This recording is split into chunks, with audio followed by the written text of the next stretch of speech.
Doctor, periods इतने heavy होते हैं कि जिंदगी रुक जाती है। If you're changing pads every 1-2 hours, feeling drained, dizzy, or weak, this is not normal. This is menorrhagia. Let's break it down. Heavy menstrual bleeding can be due to hormonal imbalance, mainly estrogen, fibroids, polyps, PCOS, thyroid disorders, endometrial issues, blood clotting disorders. Now, what is the modern treatment protocol? Hormonal pills, mainly OCPs and progesterone, tranexamic acids to reduce bleeding, NSAIDs for pain, hormonal IUDs like Mirena, and in severe cases, endometrial ablation or hysterectomy.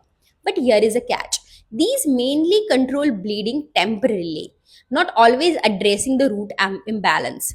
Symptoms you should not ignore, like bleeding more than 7 days, passing large clots, fatigue, weakness, lower abdominal or back pain, frequent pad change.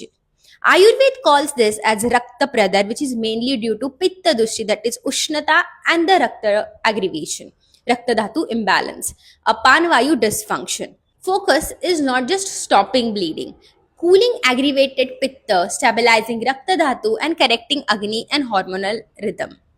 So we have many medicines like Pushanuk Churna, Pradarantakloha, Ashokarishta, even a Vaman Chikitsa, which is like a magic remedy in chronic heavy bleeding cases.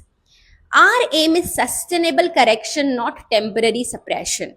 Now, why choose Ayurveda? Because we are targeting root cause, not just symptom, reducing the dependency on long-term hormones, improving overall cycle health and strength, and preventing recurrence when managed correctly.